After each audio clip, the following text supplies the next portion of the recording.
आज की हमारी पोएम है द ओल्ड ब्राउन हॉर्स। इसके पोएट हैं W.F.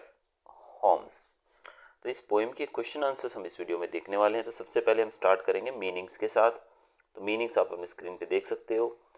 हैड माई डे, इसका मतलब होता है my best days are past, I am now old. दूसरा है शैगी, शैगी का मतलब होता है untidy hair. Mane, long hair on the head and neck of a horse, तो घोड़े के ऊपर जो बाल होते हैं उसको मेन कहा जाता है। वेरी, वेरी का मतलब होता है टायर्ड। अब हम चलते हैं क्वेश्चन आंसर्स की तरफ। फर्स्ट क्वेश्चन जो आपके स्क्रीन पे है वो है what do we learn from the horse appearance and behaviour. Horse यानी कि घोड़े के अपीयरेंस, उसके दिखाव से और उसके बिहेवियर से हमें क्या पता लगता है।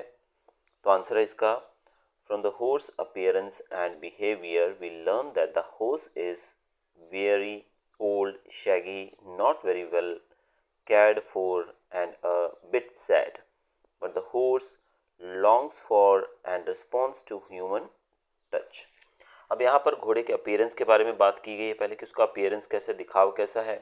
उसकी हालत बहुत ही ख़राब है, बूढ़ा हो चुका है, ठीक है। उसके बाल सब चीज़ें जो है बोला जाए तो बूढ़ा हो गया बहुत, सब चीज़ें ख़राब हालत में हैं। उसका ध्यान बिल्कुल भी नहीं रखा गया और इसी कारण से वो थोड़ा सैड भी दिखाई दे रहा है। हॉर्स जो है उसके बिहेवियर के बारे में बताया।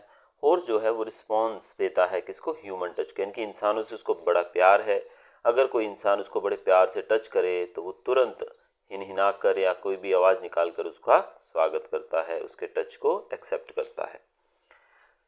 दूसरा क्वेश्चन है when does the horse feel that life is not so sad. घोड़े को कब समझ में आता है, उसको कब ये फील होता है कि जीवन जो है वो बिल्कुल भी सैड नहीं है। The horse feels that life is not bad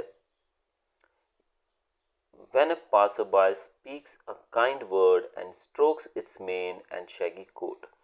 जब वहाँ से गुजरने वाला एक व्यक्ति, एक राहगीर, एक यात्री वहाँ से गुजरते हुए उस घोड़े की पीठ को थपथपाता है और उसके जो बाल होते हैं गले में, आपने देखा ना गर्दन पे जो बाल होते हैं, उनको हिलाता है थोड़ा, और उसके शैगी कोट यानी कि उसके ऊपर के जो चमड़ी रहती है उसको भी थोड़ा थपथपाता है, तो इससे घोड़े को बड़ा अच्छा लगता है। तो कुल मिला के कहा जाए तो काइंड वर्ड्स, आप देखिए कोई अच्छाई जो है वो हमेशा अच्छी ही लगती है, भले कोई भी हो। अगर आप अच्छा करते हो तो किसी को भी वो चीज़ बहुत ही अच्छी लगेगी। क्वेश्चन नंबर 3 की तरफ चलते हैं अभी हम। What does the poet ask the reader to do. कवि जो है वो रीडर यानी कि पढ़ने वालों को, यानी कि हम लोगों को क्या सलाह देता है करने को। The poet asks the readers to stop for a word or two with the horse and show some affection towards the lonely old animal। कवि कहता है कि वहाँ से जाने वाला कोई भी व्यक्ति है वहाँ थोड़ी देर रुके, उस घोड़े के साथ बात करे और उसके प्रति अपना प्यार, अपना जो लगाव है उसके प्रति वो दिखाए, क्योंकि वो घोड़ा जो है वो बुजुर्ग, बूढ़ा है और लोनली, अकेला है, तो उसको सहारा दे थोड़ा, ऐसा कहा गया है कवि के द्वारा। तो कुल मिला के जानवरों के प्रति हमारा जो बिहेवियर है वो अच्छा ही होना चाहिए। अगला प्रश्न है बेटा, ये है horse question. Why is the horse no longer use for riding. पहला क्वेश्चन है यहाँ पर कि हॉर्स जो है उसको राइडिंग के लिए अब यूज क्यों नहीं किया जाता है, और दूसरा है गिव एटलीस्ट 2 रीजन। तो इसके 2 कारण हमको बताने हैं। The horse is no longer use for riding because, हमें आंसर यहाँ से शुरू करना है, याद करना। It is old, time has passed and has brought new methods of transport। तो आपका जो पहला सेंटेंस है वो तो ऊपर क्वेश्चन में से ही कॉपी हो जाएगा, तो बिकॉज के बाद वाला हमको पार्ट याद करना है।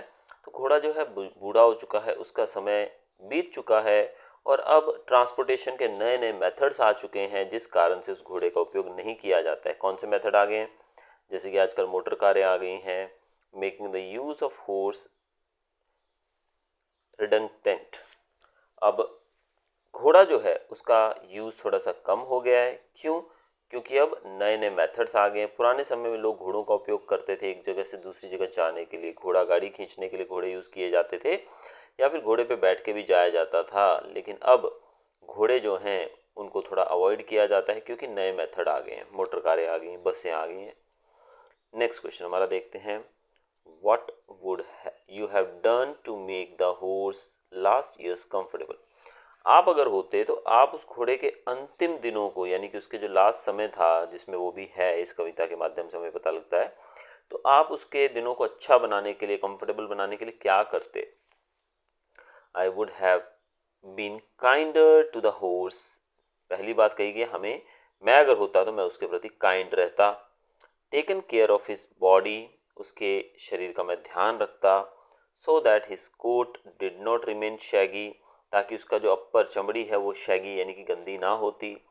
Late the children ride on him to close by the places once a week, और मैं बच्चों को उसके ऊपर राइड करने के लिए बोलता, ताकि जो नियर बाय प्लेसेस हैं वहाँ तक उस घोड़े को आने जाने के लिए उपयोग किया जा सके वंस अ वीक।